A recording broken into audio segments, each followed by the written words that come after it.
अरविंद केजरीवाल पंजाब में विपासना करने पहुंचे हैं और एक उनका जो भारी भरकम कैवलकेड था उसको लेकर पॉलिटिक्स हुई है। बीजेपी ने साधा है निशाना उनके ऊपर भी, जो कहते थे कि हम सिक्योरिटी नहीं लेंगे, वैगनार में घूमेंगे, उसके बाद उन्होंने इस कैवलकेड के ऊपर निशाना लगाया है। हमारे साथ हैं कांग्रेस के लीडर प्रगट सिंह, जो कि एमएलए भी हैं। प्रगट जी, अरविंद केजरीवाल पंजाब पहुंचे हैं विपासना के लिए, बीजेपी के नेता हैं जो मनजिंदर सिरसा, उन्होंने अटैक किया है। आप किस तरह देखते हैं इसको? वैसे ये तो वो लीडर है जो वैगनार में घूमते थे और कहते थे कि हम तो बड़े सिंपल और ये सारा कुछ क्यों है। वैसे विपासना जो होती है बेसिकली मेडिटेशन, शांति, पर इतना लाम लश्कर लेके वो भी पंजाब का, मेरे को समझ नहीं आई कि ये क्या दिखाना चाहते हैं, क्या करना चाहते हैं। या तो इनकी मानसिकता जो है वो उस तरह से एक्चुअली नहीं थी जो दिखाते थे, क्योंकि जो इन्होंने बेसिकली दिल्ली में चीफ मिनिस्टर का घर बनाया और जैसा जैसा रहना शुरू किया, मेरा ख्याल है कि वो आम आदमी का जो लेबल है बिल्कुल डिफंक्ट था। वैसे ये डिफंक्ट मॉडल था इनका। मैं नहीं कहता कि पॉलिटिकल पार्टियां आनी चाहिए, लोगों को इसमें आना चाहिए, बट कई बार क्या होता है कि ऐसे लोग जो है वो आने वाले समय के लिए भी लोगों का मनोबल तोड़ देते हैं कि किसके ऊपर विश्वास किया जाए। वैसे नॉर्मली पॉलिटिकल लोगों के ऊपर विश्वास कम हुआ है लोगों का, बट जब ऐसे लोग ढोंगी जब सिस्टम में आते हैं तो मेरा ख्याल है कि बहुत बड़ा जो है लोगों को झटका लगता है कि यार उन्होंने क्या सोचा था और क्या हुआ है उनके साथ। प्रगट जी, पिछले दिनों पंजाब विधानसभा का स्पेशल सेशन था, तो आपने सवाल भी उठाया था कि अरविंद केजरीवाल को जो पंजाब पुलिस की सिक्योरिटी है उसकी क्या पेमेंट जमा करवाई गई है कि नहीं। हाँ नहीं, मैंने कहा था, मैंने देखो बड़ा क्लियर कट, क्योंकि ये कहते थे एक्चुअली भगवंत मान जी को ना समय पे उसको जो इश्यूज है उसको बड़ी बखूबी से सेटल करते हैं। इन्होंने कहा कि हमने तो ममता बनर्जी को भी सिक्योरिटी दी थी तो और उन्होंने पैसे जमा कराए थे। तो मैं भी पूछना चाहता हूं कि अगर भगवंत मान जी अगर केजरीवाल को सिक्योरिटी दे रहे हो और वो भी चीफ मिनिस्टर की जेड कैटेगरी की, कब से कब तक दी है और कब तक चल रही है, और उसके लिए कोई पंजाब के खजाने में पैसा कोई जमा हुआ कि नहीं हुआ। तो कल जो विपासना के लिए पहुंचे तब भी पंजाब पुलिस की। हाँ डेफिनेटली, क्योंकि इतना लाम लश्कर मेरा ख्याल है कि आम आदमी को चाहिए नहीं, अदरवाइज भी नहीं चाहिए। एक इम्पॉर्टेंट चीज और पंजाब में चल रही है, किसानों के साथ जो टिफ हुआ चीफ मिनिस्टर का उस दिन, मीटिंग जो है उनकी अनसक्सेसफुल रही।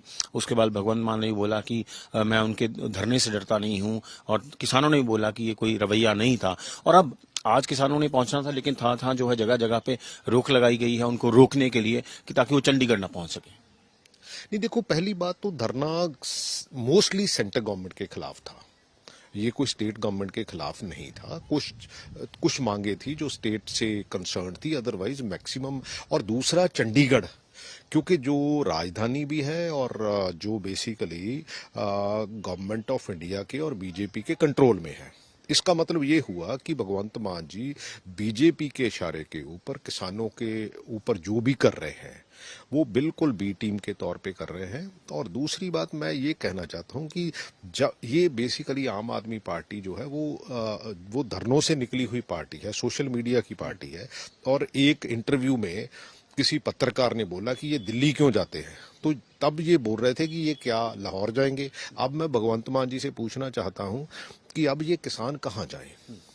मैं नहीं कहता कि शांतमय धरने होने चाहिए, बहुत सी प्रॉब्लम्स हैं, लोग भी इससे कहीं ना कहीं खफा भी हैं कि यार रोज बंद हो जाते हैं, लेकिन कहीं ना कहीं आप उनकी मांगों को लेके आगे तो बढ़ाओ, आप सेंटर से बात तो करो। आपके दोनों बॉर्डर जो है खनौरी का और शंभू का, दोनों बंद किए हुए हैं हरियाणा गवर्नमेंट ने, आपने कभी प्रोटेस्ट नहीं किया। आपका एक लड़का हमारा वो पंजाब की टेरिटरी में मार दिया, और लेकिन उसकी एफआईआर जो है वो एक हफ्ते बाद वो भी गोलमोल सी हुई। क्योंकि ये सारी चीजें हैं जो भगवंत मान की क्रेडिबिलिटी लोगों में थी थोड़ी बहुत कि शायद ये पंजाब के लिए कुछ अच्छा करेगा, वो बिल्कुल खत्म हो गई। अगर जी फाइनली हमने देखा रात को 3-3 बजे 2-2 बजे तक भगवंत मान खुद बैठते थे, मीडिएट करते थे जब केंद्र सरकार और किसानों की मीटिंग होती थी, तो सब कुछ ठीक था। लेकिन ये शिफ्ट इन स्टांस क्यों लग रहा है, नाराजगी क्यों हो गई किसानों के साथ?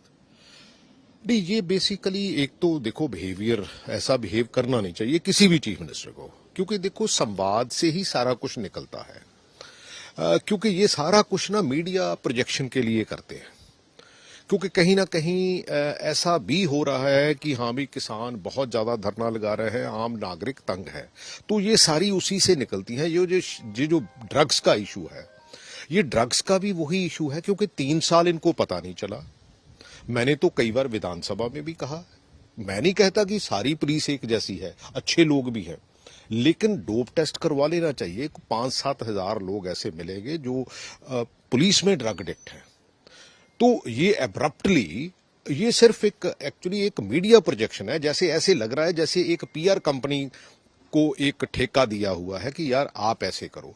मतलब ये सारा कुछ 3 साल में करप्शन है, बड़ी है, मैं कहता हूं बड़ी है। मैंने कहा मैं माइनिंग दिखा देता हूं, लेकिन उसके जवाब उनका कोई नहीं है। लेकिन एब्रप्टली उठते हैं कि हम ये कर देंगे, हम 5 मेंबरी एक कैबिनेट कमेटी, सब कमेटी बना दी। भाई व्हाट इज दिस यार, ये कोई प्रोफेशनल काम है? आप कहोगे कि हम भी ड्रग्स वालों को कि हम आपको पकड़ने आ रहे हैं, तो वो बैठे रहेंगे। सो ये थे कांग्रेस एमएलए प्रगट सिंह, जिन्होंने क्लियरली कहा कि जिस तरह का कैवलकेड और लाम लश्कर अरविंद केजरीवाल का होशियारपुर में देखा गया वो गलत है और इस तरह का यूटिलाइजेशन जो है फोर्सेस का नहीं होना चाहिए। चंडीगढ़ से कैमरामैन अमन के साथ असीम बसी।